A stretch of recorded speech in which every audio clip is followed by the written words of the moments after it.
Quando eu era universitário como vocês, fiz um curso de História Moderna. Um dia o professor acabou de explicar um assunto dizendo...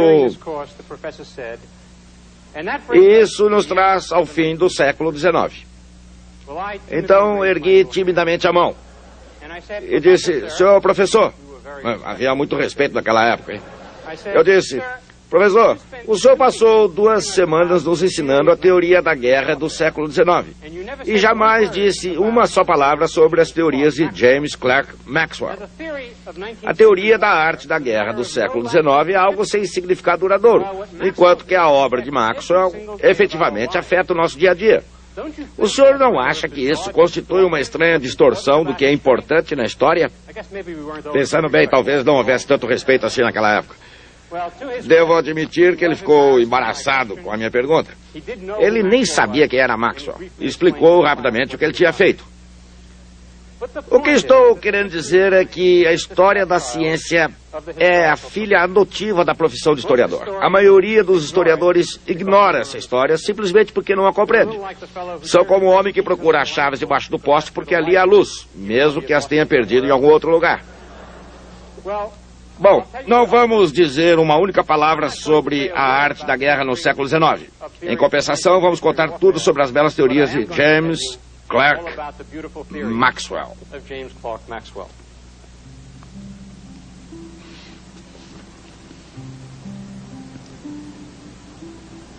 Elegantes teorias matemáticas não eram as únicas coisas belas que cercavam James Clerk Maxwell.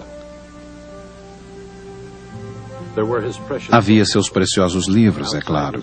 E do lado de fora do seu confortável estúdio estavam as ondulantes montanhas de Glenlair, a propriedade da família Maxwell a 2 dias de jornada de Edimburgo. Todas as manhãs havia algo ainda mais perto do seu coração.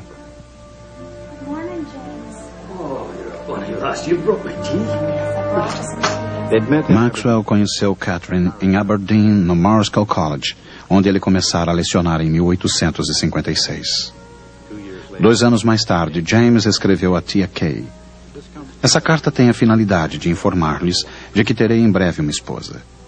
Na ocasião, ele afirmou que uma noiva certamente não iria atrapalhar a matemática. Como outras previsões científicas de Maxwell, também esta seria correta.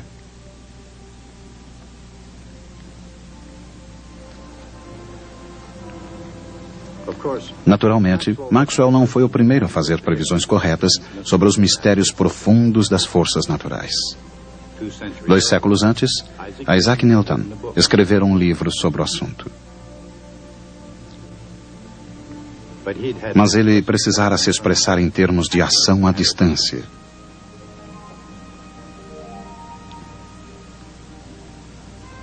Essa ideia seria aplicada não apenas à gravidade, mas também à eletricidade e ao magnetismo.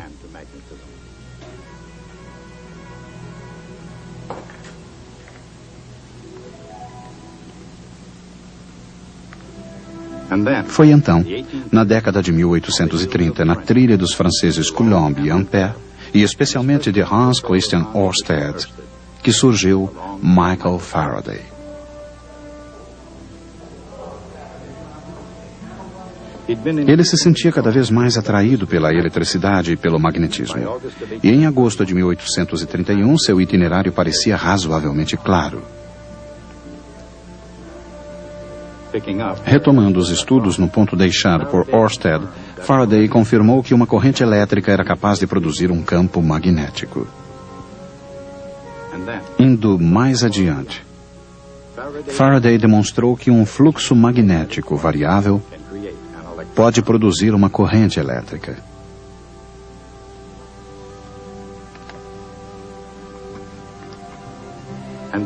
E que uma corrente elétrica variável num circuito pode induzir a corrente a fluir num outro circuito.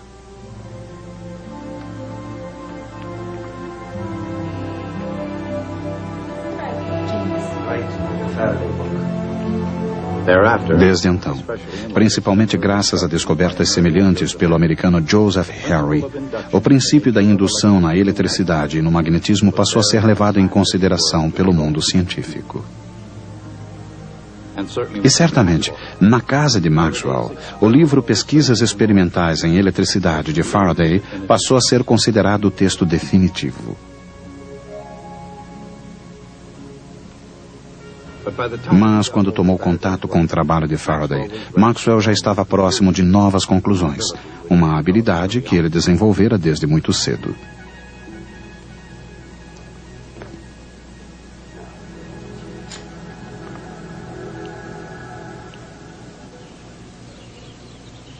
Quando era estudante em Cambridge, o seu professor de matemática observou: parece quase impossível a Maxwell pensar de maneira incorreta sobre questões de física. Pouco tempo depois, já formado, ele preparou um trabalho que levaria a comunidade científica a concordar com esse professor. O trabalho se intitulava Sobre as Linhas de Força de Faraday. Na preparação desse trabalho, James Clerk Maxwell faz sua lição de casa. Na primavera de 1846, Michael Faraday escrevera um trabalho chamado Considerações sobre as Vibrações dos Raios.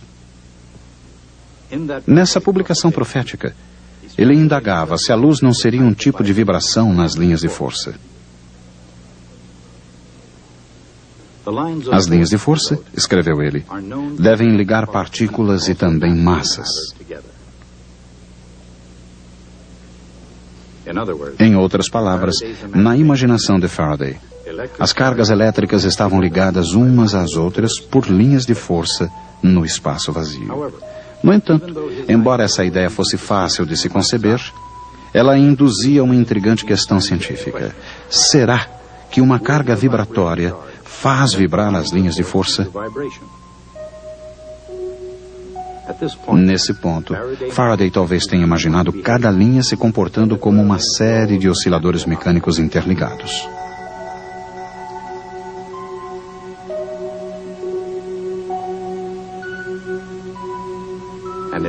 Nesse caso, ele talvez tenha imaginado um distúrbio se propagando ao longo dos osciladores, seja na forma de uma onda longitudinal, seja transversal.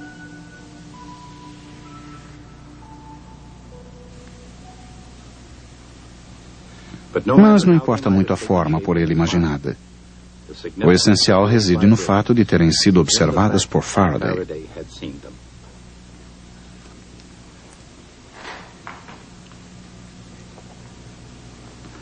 E em algum lugar, nas entrelinhas de considerações sobre as vibrações dos raios de Michael Faraday, James Clerk Maxwell descobriria sua teoria eletromagnética da luz. Mas antes que pudesse ler a caligrafia de Faraday na parede, refinando-a com sua elegante matemática, Maxwell precisou decifrar uma pista crucial. Nas entranhas da eletricidade e do magnetismo, ele descobriu uma velocidade muito significativa. Toda onda tem uma velocidade determinada que depende do que a propaga. Em águas profundas, por exemplo, a velocidade das ondas depende da aceleração da gravidade e do comprimento da onda.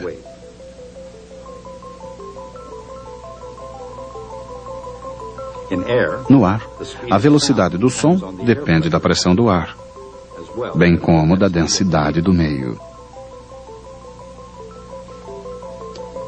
No caso de osciladores interligados, a velocidade é determinada pela constante da mola, a massa, e a distância entre os osciladores.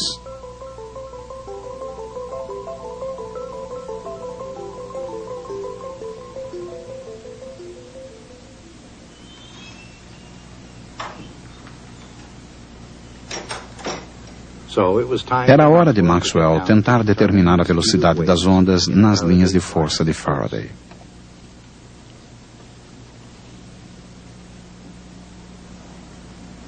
Sob o ponto de vista matemático de Maxwell, as linhas de Faraday eram uma expressão ligada ao inverso do quadrado de R, do qual dependiam as forças da gravidade, da eletricidade e do magnetismo. Ao mesmo tempo, cada uma depende de uma constante específica. Nas mãos científicas apropriadas, esses fatos se transformam nisso. Como as forças fundamentais da eletricidade e do magnetismo não são independentes, a constante elétrica KE e a constante magnética KM devem estar relacionadas. A questão é saber de que maneira isso acontece. A razão KE sobre KM tem unidade dimensional de metros ao quadrado por segundo ao quadrado.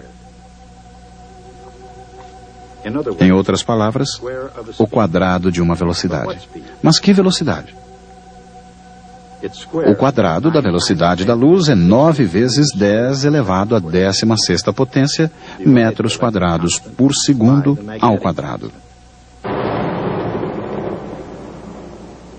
Divida a constante elétrica pela constante magnética. Aí está a velocidade da luz. Foi uma descoberta surpreendente. Depois de 50 anos das investigações científicas mais rigorosas já realizadas, James Clerk Maxwell viu a luz descobrindo sua velocidade por entre as forças da eletricidade e do magnetismo. Mas as forças fundamentais não eram tudo o que preocupava Maxwell. Em 1857, foi oferecido um prêmio acadêmico a quem fosse capaz de explicar a natureza sólida dos anéis de Saturno e seu movimento estável em redor do planeta. Maxwell conseguiu a resposta correta. A única estrutura capaz de explicar essa estabilidade, escreveu Maxwell, seria uma formada por aglomerados de partículas isoladas. O ensaio de Maxwell não apenas lhe garantiu o prêmio de Cambridge, mas a admiração de toda a comunidade científica. Sir George Airy, o astrônomo real, considerou o ensaio uma notável aplicação da matemática.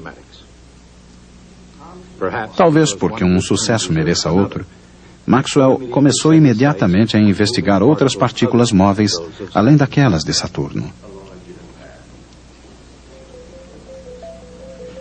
Desenvolveu uma teoria cinética dos gases, na qual moléculas de gases são pequenas partículas elásticas que colidem entre si ao se movimentarem com diferentes velocidades. Maxwell acreditava que toda pesquisa física deveria avançar, segundo suas próprias palavras, sobre princípios estritamente mecânicos. Essa crença levou não apenas à teoria dos gases de Maxwell, mas também às suas grandes conquistas nos campos da eletricidade e do magnetismo.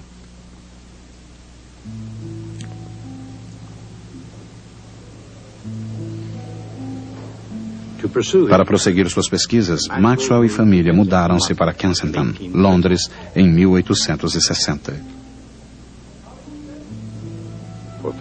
Durante 5 anos no King's College, ele produziu muito, tanto no que se refere à teoria cinética quanto à eletricidade. Aqui em Londres, no Royal Institution, Maxwell finalmente conheceu Faraday. Faraday, como estamos lembrados, via a eletricidade em termos mecânicos, não apenas como uma ideia de acordo com a ação à distância de Newton, mas como algo de linhas físicas, uma estrutura sólida de força que se irradiava através do espaço. Maxwell comentaria com grande admiração que Faraday descobrira um meio onde os newtonianos rigorosos só viam distância. Com uma notável percepção, dizia Maxwell, Faraday buscou a base do fenômeno em ações reais que ocorriam no meio. Naturalmente, como seria descoberto mais tarde, o meio é o campo eletromagnético. E é aí que a ação realmente acontece. Mas antes que Maxwell pudesse extrair a mensagem do meio, ele precisou determinar se as ondas podiam se transmitir através de campos elétricos e magnéticos à velocidade da luz. Se sim, então elas deveriam obedecer às 4 leis da eletricidade e do magnetismo.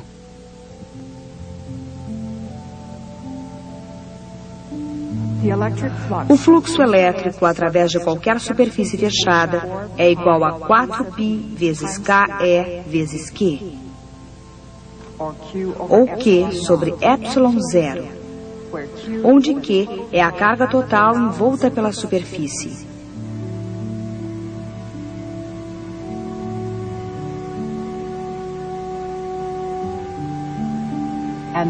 O fluxo magnético através de qualquer superfície fechada é sempre igual a zero.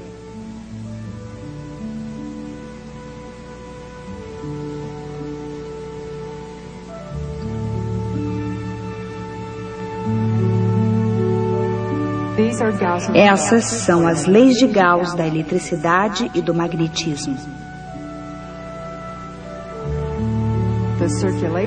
A circulação do vetor campo magnético ao longo de qualquer trajetória fechada é igual a μ0 vezes a corrente elétrica que atravessa essa trajetória. Essa é a lei de Ampère. A circulação do vetor campo elétrico ao longo de qualquer trajetória fechada é igual a menos a razão da variação do fluxo magnético através da trajetória. Essa é a lei de Faraday da indução eletromagnética. Suponhamos que possa existir uma onda com a intensidade do campo elétrico. Essa seria uma onda plana transversal que se deslocaria naturalmente com a velocidade da luz. Consideremos o campo num determinado momento. Como ele está alto numa região e baixo na outra, ocorre uma circulação nessa trajetória.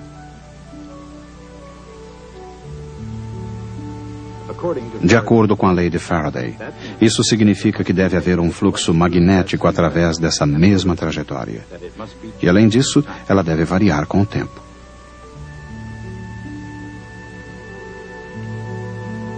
E isso só pode significar uma coisa: uma onda magnética deve acompanhar a onda elétrica onde quer que ela vá.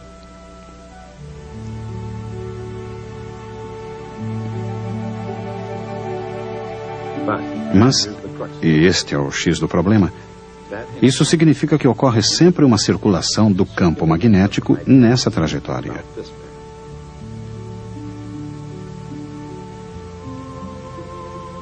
E, segundo a lei de Ampère, isso só pode acontecer se uma corrente fluir através dele. Mas no espaço vazio, não há matéria, nem correntes elétricas, e, portanto, não havia como escapar do fato que, de acordo com as leis da eletricidade e do magnetismo, pelo menos na época de Maxwell, não poderia haver ondas eletromagnéticas no espaço. Essa era a questão.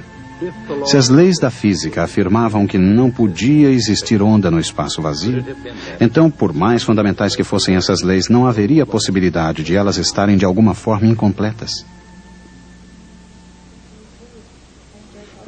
A tarefa de Maxwell foi examinar as leis fundamentais da sua época e sua vitória foi a descoberta da peça que estava faltando.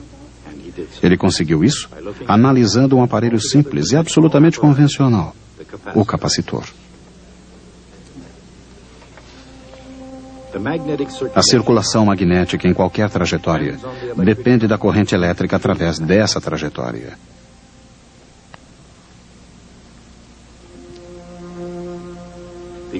A única maneira de se ter certeza de que a corrente atravessa a trajetória é imaginar uma membrana envolvida por ela.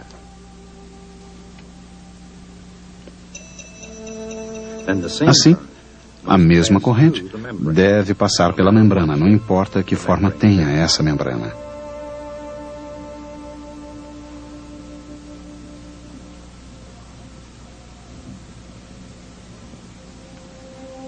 Mas isso já não acontece quando a corrente flui num capacitor.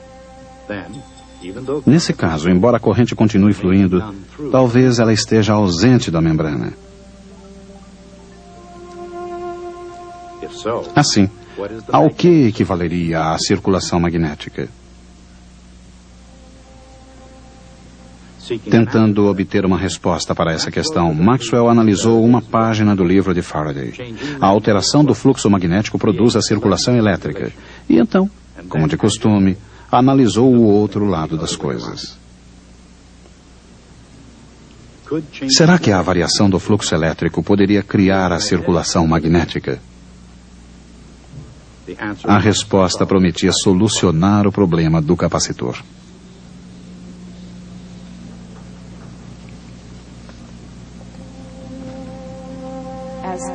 Quando a corrente flui para o capacitor, sua carga aumenta, criando um campo elétrico cada vez maior entre as placas. O fluxo elétrico através da membrana pode ser deduzido da lei de Gauss, imaginando-se uma superfície fechada. Todo o fluxo atravessa a membrana côncava, sendo igual à carga sobre a placa do capacitor, dividida por ε0. A razão da variação do fluxo elétrico pode ser encontrada diferenciando-se ambos os lados da equação. Resulta simplesmente na corrente que flui no fio. Em outras palavras, ε0 vezes a razão da variação do fluxo elétrico da membrana côncava é a mesma da corrente elétrica através da membrana plana. Essa foi a grande descoberta de Maxwell. A maneira precisa pela qual o fluxo elétrico variável pode produzir um campo magnético como se fosse uma espécie de corrente elétrica.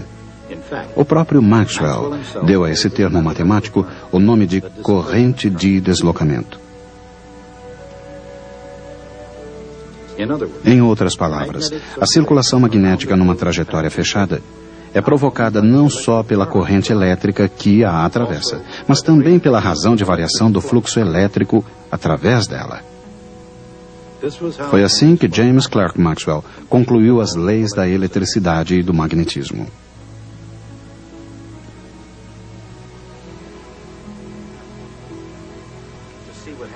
Com essas leis, Maxwell pôde demonstrar que ondas eletromagnéticas de qualquer frequência e comprimento podem se propagar no espaço vazio à velocidade da luz.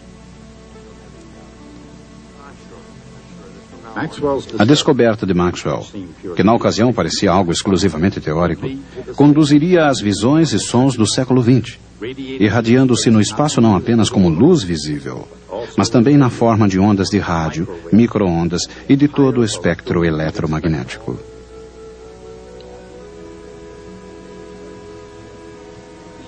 Uma descoberta que ultrapassaria os limites da Terra, alcançando as profundezas do espaço, onde uma onda de campo elétrico implica na existência de um fluxo magnético variável.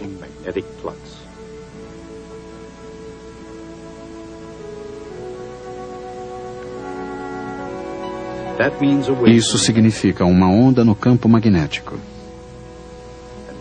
E isso é possível devido a um fluxo elétrico variável. Um processo que só se tornou claro quando Maxwell compreendeu que os campos elétricos e magnéticos podem produzir uns aos outros quando se movimentam juntos numa onda à velocidade da luz. Assim acontece através da eternidade. Os dois campos se propagando através do universo. E nessa luz, sempre à velocidade da luz, podemos ver finalmente o poder e a glória das equações de Maxwell.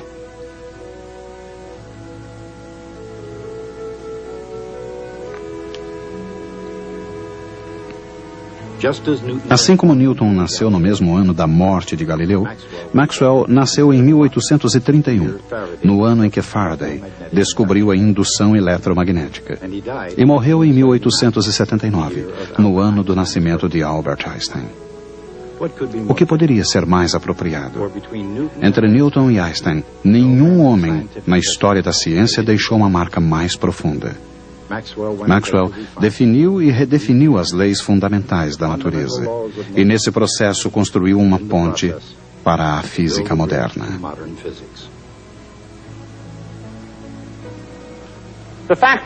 Maxwell foi dotado com uma das mais aguçadas inteligências produzidas pela raça humana durante o século XIX.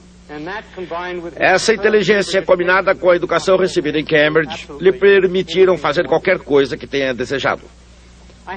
Não falamos ainda sobre o seu senso de humor, embora eu tenha uma vez lido um dos seus poemas cômicos sobre a Atlantic Telegraph Company. Bem, hoje eu gostaria de ler um pequeno trecho de outro desses versos cômicos. O poema está nesse livro, muito velho, raro e valioso. Não quero manuseá-lo, por isso vou arrancar algumas páginas para que possa ler o poema para vocês. Esse é o problema para a lição de casa. No primeiro verso ele expõe o problema. Uma corrente pesada e inextensível repousa sobre um plano horizontal. Uma força impulsiva é aplicada no ponto A. Pede-se um movimento inicial em K. Uma corrente está sobre uma mesa e alguém agita uma de suas extremidades. A questão é a seguinte: como a outra extremidade da corrente começa a se movimentar? Esse é um exemplo típico do tipo de problema difícil e absolutamente inútil ensinado tradicionalmente aos estudantes de Cambridge. Bem, depois de expor o problema, Maxwell mostra como resolvê-lo, com muitos detalhes. Gostaria que hoje à noite em casa vocês resolvessem os problemas dessa lição em casa em versos e me trouxessem o resultado na próxima aula. Eu vejo vocês lá.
Together.